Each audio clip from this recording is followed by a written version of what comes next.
Rockstar 2800 Smut Free TV. I got the news on lock. Topics so hot they pop. Rockstar ride don't stop. Smut free wave on top. Clubhouse jump, YouTube jump. Real ones talk, fake ones slump. Current events, fresh like lunch. Hip hop posts, we pack that punch. Let me break it down real slow for the tempo. Rockstar boss moves heavy like a Brinks load. 2800 drip, ain't no rento. Smut free TV, clean with the info. Current events on a platter. Trending news that matter. Catch a fake, watch them scatter. We the source, climb the ladder. Talk slick, we ain't phased. Talk hip hop, we get paid. Drop new gems every day. Clubhouse crack, press play. Westside certified. Bounce back, energize. No lies, real ties. This the wave, recognize. I got the news on lock. Topics so hot they pop. Rockstar ride don't stop. Smut free wave on top. Clubhouse jump, YouTube jump. Real ones talk, fake ones slump. Current events, fresh like lunch. Hip hop posts, we pack that punch. Rockstar. Alright, welcome back to a new episode of StoryTellin Roc. It's your host, Rockstar 2800, the most hated, the most opinionated, the most underrated. You know the truth. Like, comment, subscribe right now to this channel. If you haven't already, become a member. Yes, turn on your notifications. Hit that bell. Follow Smut Free TV on Instagram. Hop in them comments. Why? Because every comment counts. And you know we got the hottest content in these internet streets. No cap. Alright, let's get into a little story. Story time. So, my first story I bring to y'all is how and when I met Nipsey Hussle. Now, for those who don't know, I grew up all over LA, to be exact. I lived a lot of places, but this particular area is where I kind of grew my reputation, you know, over the years or whatnot, from a youngster to now.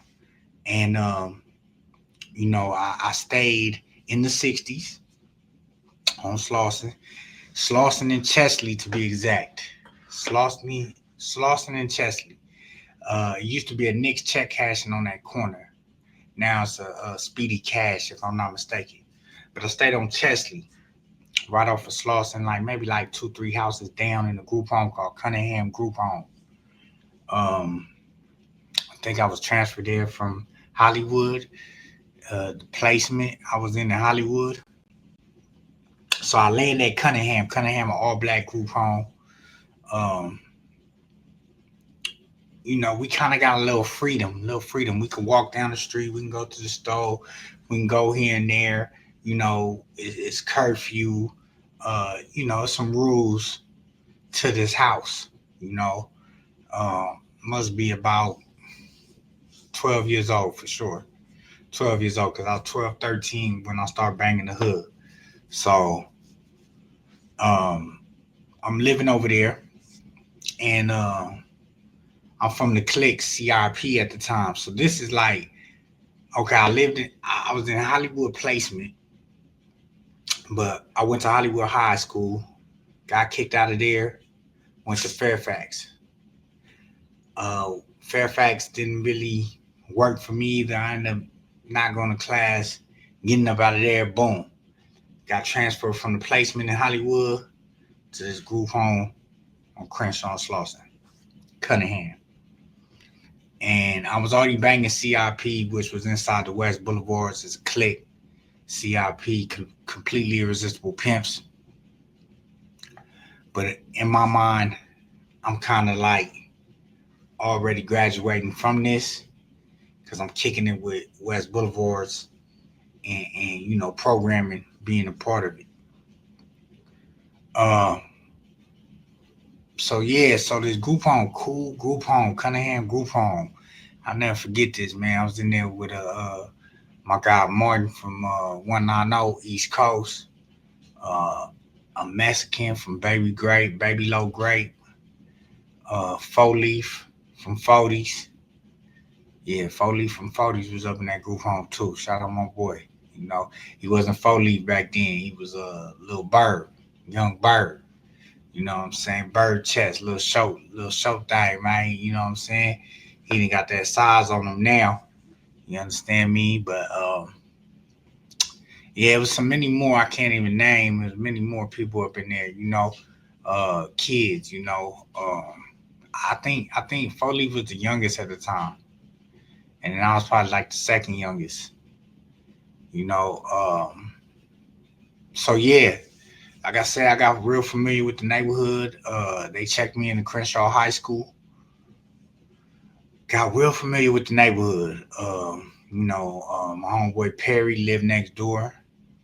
Uh, my nigga Peasy, man, Peasy. He had people in the group home spook, right? Cause he's old Snoop Dogg looking, you feel me? And he, didn't say too much. Just always had that mean mug. You could tell he was, from over here for show. Everybody like, he the next door neighbor, but be cool, cause nigga be on some gangster with you. You know what I'm saying? Um, Shout out my boy Peasy though. You know what I'm saying? Uh, and yeah, so you know, you bored, you trying to explore the neighborhood or whatnot, and you go down there to you walk down Slauson. I walk down Slauson to the shopping center. This is before the marathon was what the marathon is today, right? So back then on that corner on Crenshaw and Slauson on that corner when Nip put the store at, it used to be a smoke shop. Arabs, I think some Arabs, Armenians or Arabs owned it, or they was leasing out. They had a spot there where they was doing it.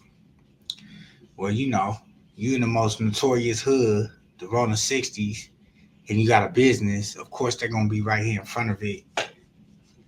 Hanging, banging, slanging. This what it was. I'm young. I'm intrigued by this. I'm like, ooh, this is, because it's a lot of traffic right here. It's a whole bunch of traffic. Crenshaw and Slauson, if you know it, it's traffic. It's like the numbers. I couldn't even count how many people probably hit that corner a day, right? But yeah, so when you hit the corner, it's gonna be like 10, 10, 15 niggas. You feel me? You know, everybody standing on the curb, you know, on the wall, smoking, you know, uh, peeping the scenery, everybody put the customers pulling up to these certain spots. We got the Master Burger right there. You got the smoke shop right here. Wasn't too much stuff in there to begin with. Um, but yeah, so I'm catching the vibe. I'm catching the vibe. Um, I got banged on, and this is how I met my best friend brother. Cause I already caught wind that I had homies going to Crenshaw. Cause I was about to get put on West Boulevard for CIP. So CIP within West Boulevard, the neighborhood, and I'm about to turn hood. So I'm already kicking it with niggas from West Boulevard, who family from West Boulevard, whatnot. And it's just getting like that. So I found out I got homies at Crenshaw. When I check in, I think we all end up tapping in. Shout out KB, Tiny KK, rest in peace, my crimey and best friend. Um, End up running to his brother, Baby KK and Lil KK on Crenshaw and Slauson. Because I ended up getting banged on by a nigga from 6-0, nigga named Six Fingers. I'll never forget because he was on me. I tell where you from? I'm like, I'm from CIP, Baby West Boulevard. He like, what? Nigga, I ain't never heard of that. What is that? Woo. All I hear is Baby KK come from around the corner like, hey, cuz, that's my little homie, young. Woo, woo. Baby KK. Anybody know Baby KK? Baby KK is a loke, okay? A loke from the set. Straight up, my big bro. Nigga, if you know, you know. If you don't, that's up to you. Do your homework. Baby KK was a G. Straight up. You know what I'm saying? And he gonna ride or die for his peoples. But he took a liking to me. He had my back that day, and ever since we was locked in. You know, and that's just one incident from that corner, right?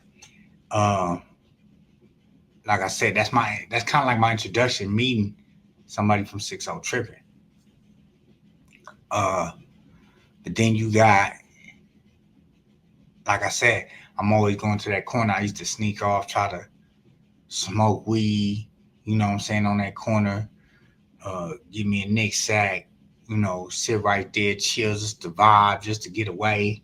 I'm in a group home at the time. My mom in jail, no pops, grandma away in Arizona.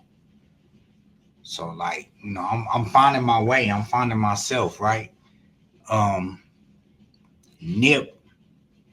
So this is how Nip come into play. Nip used to sell bootleg PlayStations. I don't know if y'all remember, kind of like how the Amazon stick, where you can bootleg it, where you could jailbreak it. You know what I'm saying? Like how you jailbreak iPhones and all that. That's what he did for the PlayStation back then. He used to jailbreak the PlayStations, Nintendos, and he used to have those on deck. You know what I'm saying? Come with everything on the game. I think I went with the homie one time to go get it, buy something from him, a game or something. So that's how I ended up running into him. Knowing he was, but everybody was calling him E, Lil E. That was E. You know what I'm saying? Never knew what the E stood for till later on, right? Earmans, obviously. But yeah, I mean, he was Lil E to us, the hustler. He's selling bootleg PlayStations. Like this shit was crazy. Like he's always been a hustler, right? So gradually, we meet each other right there, and I see him on that corner again. Like to me, I watched his development grow right there because I seen him go from hustling those to having the Lincoln Mark, all white Lincoln Mark Alpine leather. What he be talking about? I seen that right there on that corner. You know, gold chains. Feel me? Uh, the halls. You know what I'm saying? The weed, but he was selling CDs and DVDs. You know what I'm saying? Him and his brother for sure selling CDs and DVDs from right there. Really hustling them. Coming in coming in like it's a job. That's one thing about them. Like, and man, that work ethic was impeccable. I mean, waking up early morning, hitting the block, staying there all day, grinding, people pulling up, knowing you there, it's on, right? So, yeah, I met him initially selling a game or a jailbreak PS to a homie, and then we met on our own. Getting a little weed from him up there. I know I could always come up there and get a little Nick sack. When I didn't know how to roll though, so my best friend had to roll it all the time for us. You know what I'm saying, for me. Um, I was just smoking, trying to be cool, right? Um, so yeah, so now we're familiar with each other. Like I said, he little E. I'm Bang from CRP at the time, and yeah, we just I'm in the neighborhood now. I'm getting familiar. I'm kicking with my homies. I get put on, baby T Rock, boom. Uh, I hear Cuz get put on not too long after me. He's a little older than me. Uh, he get put on, and he little Thundercat. You know, but fast forward that. So he from his hood. I'm from my hood now. We both banging. Boom. I'm in they projects and they apartments, the Ville. Shout out to the Ville. My homeboy Baby Hennessy was living over there. You know what I'm saying? Shout out Baby Hen. You know what I'm saying? That's really who turned my bully up. You know what I'm saying? I always give him credit because, you know what I'm saying, he really had me and Tiny KK jumping out the gym. You know what I'm saying? Really on our bully though. Um, Baby Hennessy was living over there, and Baby Hennessy was a hustler. Baby Hennessy was crazy, but Baby Hennessy was a hustler. Baby Hennessy, he used to go by Hen Latin. This is when Ben Laden was Hen Laden. That's what he want to call himself, Hen Laden. He crazy, right? Used to get into his baby mama all the time. But Baby Hennessy used to look out for me and Tiny KK. You know what I'm saying? Me and Tiny KK used to come to him after school. Uh, uh, Whenever we didn't have school or whatever, he just let us come kick it. He'd look out, show us some, throw us some weed to to hustle. Make sure we straight. We basically have his back on whatever he doing. We was like every day we was thugging with Baby Hennessy. Baby Hennessy had us in the mix. He turned us up for sure to the max. And Baby Hennessy had a relationship with Nipsey. I don't really know what, but I know Nip used to pull up. Nip used to come frequently, pull up to the spot in the Ville. You know what I'm saying? Niggas know we be outside sitting on the steps. Niggas pulling up, chilling, smoking, chopping it. So he used to always pull up. You know what I'm saying? For sure, him and Baby Hennessy had a relationship, and he used to see me with Baby Hennessy. So that's when we started really building a rapport. Okay, oh yeah, yeah, yeah. Homie, you know what I'm saying? And doing all that. So uh then so now we building our name. I'm building my name. Baby T Roc, West Boulevard, Lil Thundercat, over here. Building our name, building our name. Um at that time, bro, you know, I'm 12, 13 years old, lost in the sauce, ready to crash out. I'm like super crash out. Mom's in jail, like I said. Mom's in jail, no pops. So all I'm thinking about is just, doing what I gotta do, to survive out here. So, and the main thing was coming up, coming up on some money, some way, somehow. And me and Nip linked like that. You know, I seen him at his thirstiest, driving around in his grandma's Buick. That's for real. Um, so one day we just thugging and pick me up and we smoke in the back of the Ville, chop it. Hey, let's get some money. Can we get some money together? Yeah, yeah, for sure. I got something up, bro. Woo woo. Nick like, yeah, I'm trying to put something together for us. Don't even trip. Says woo woo. When the time right, just be ready. Okay, for sure. You know what I'm saying? They gonna be ready. Don't even trip. So me and my best friend, rest in peace, Tiny KK, tatted on my arm, right? And we hop in the whip with him on this one thing, what I'm saying, to go handle. And we went to go handle our business, man. You know, I could never go into detail about, certain situations. But like I say, I don't really like like we really from the streets, like, you know, and we did a lot of things to survive, and my relationship with Nip was really based off being in the streets, from the streets, growing up in the streets, right? Uh, so yeah, we went to go demonstrate. I thought Nip was crazy for what we was on, right? Um, and I didn't see his vision back then. I didn't understand it. Uh, he was heavy on. I need this to do this. I need this to record. I need this to go do this. And I'm thinking like, I want some money. Like, I'm not trying to, do any type of bargaining because I ain't got no place. I'm like AWOL from the group home at this time. I'm living in the back of the Ville. You know what I'm saying? We thugging out of dope spots. You know what I'm saying? My best friend, he trying to hold me down. And it was just a lot of stuff going on. We really getting into it with enemies. I was a real hot boy. Real hot boy. You know what I'm saying? Like straight up.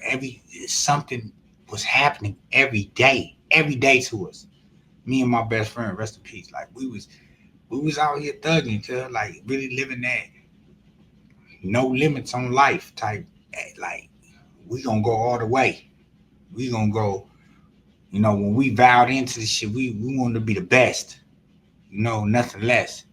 So, we really took it there. We was on that type of time as young niggas, like, really carrying that thing 24/7 on us. And, nigga, if it's an issue, we the ones on it. We frontlining, So, but and Nip knew that about us. Nip knew that about us. So my best friend was friends with Adam, which is Nip, cousin. And they was close, you know what I'm saying? And my best friend died 2008, got shot by the police, and it's a whole thing on that. I'll make a story about that as well. But Nip and them for sure knew about that and always empathized with me when they seen me, because they knew how close me and Tiny KK was. Nip and Adam, they knew how close me and Tiny KK was, and they knew the situation, and so it's always been love. Like I said, we did some street stuff together, and that's just one of the street stuff we did as youngsters, when me and my best friend hopped in the car with him to go handle up. But we did other stuff, and later on when he became a rapper, big time rapper, he didn't change it up. It was kind of amazing to me, right? Because I didn't really understand, like, how you a millionaire individual, millionaire nigga, and he was still willing to take that risk with me. You understand? So, and that I will forever go to my grave with. I don't think none of what happened after he got famous and rich will ever come to the internet for me on how we conducted our business. But just know, like, Nip wasn't no dummy. You know what I'm saying? And he was always on deck, man. Always. You know what I'm saying? Always spoke his mind, and led like a true leader. You know what I'm saying? Shout out Big Bro. Rest in peace, Big Bro. Um, my mentor, my homie. Like I said, we was coming up wild. Um, I was able to soak up a lot of game, pick his brain while he was here. Um, yeah, you know, and for the most part, like I said, this is just like I'm just summarizing, moments and events throughout my life with y'all doing this storytelling situation. Uh, you know, Nip was a part of my journey. He's a part of my book. You can't erase that. Were we the closest? I don't think we was the closest, but we had a respect and rapport for each other. To be honest, if Nip was alive right now, I don't think I'd be doing none of this internet stuff, right? Because I had a chance at the music. We did business together, and that's another thing that it's kind of hard for me to speak on, because it's stuff in play that keep me from talking about that, right? Real business. Um, and y'all come to learn that later. Y'all gonna build y'all perception off me, off whatever y'all think y'all seen, and however you might feel about me is not all the way facts. You gotta do your research, gotta do your homework. You gotta really go holler at the people that matter, right? And they gonna tell you about Baby T Roc. They gonna tell you about Lil Vincent, Lil old Vincent. If you really know me, Inglewood, when I came back from Atlanta, that's calling me country. You know what I'm saying? So it's so much stuff that factors in. So this how I met Nip, and let me get the date straight too, because this is like 2003. This is like 2003, 2004. All right, 2003, 2004, if I'm not mistaken.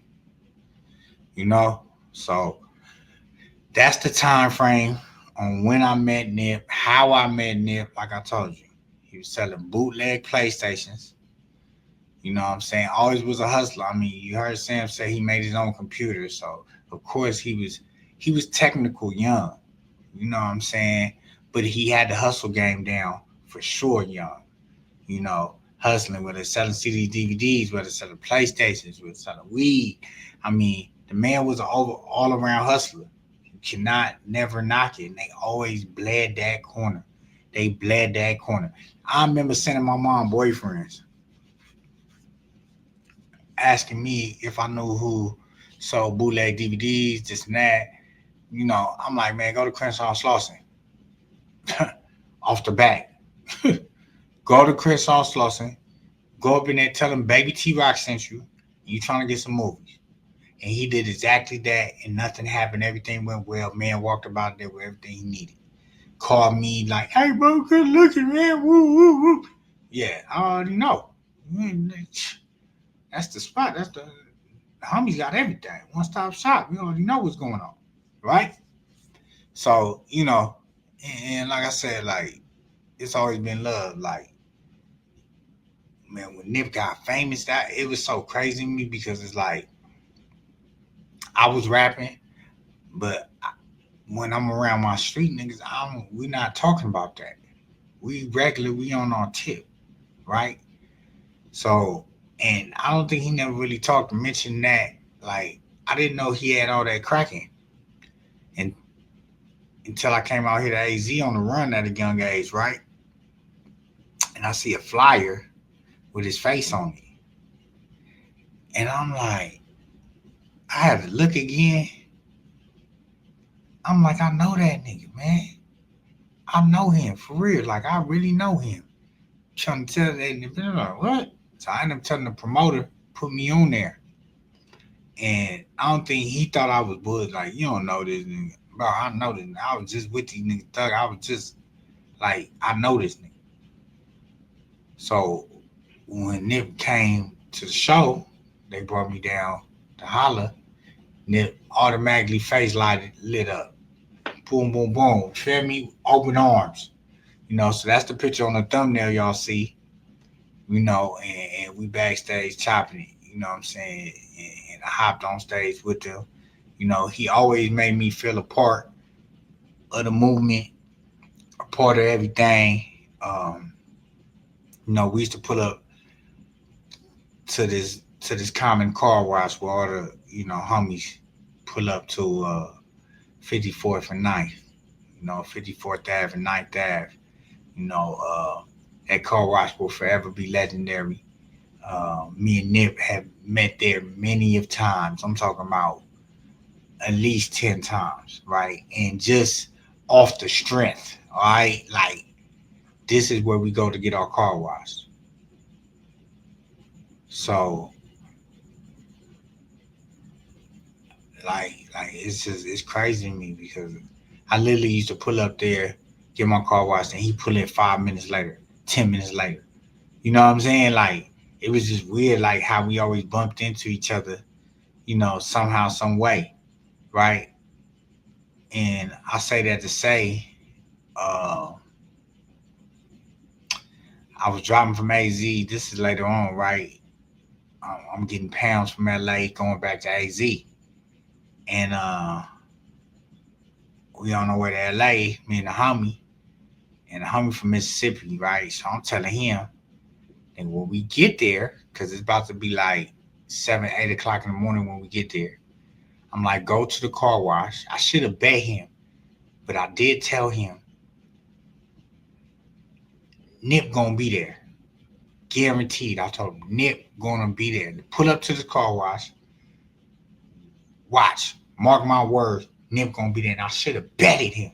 Should have betted him $1,000.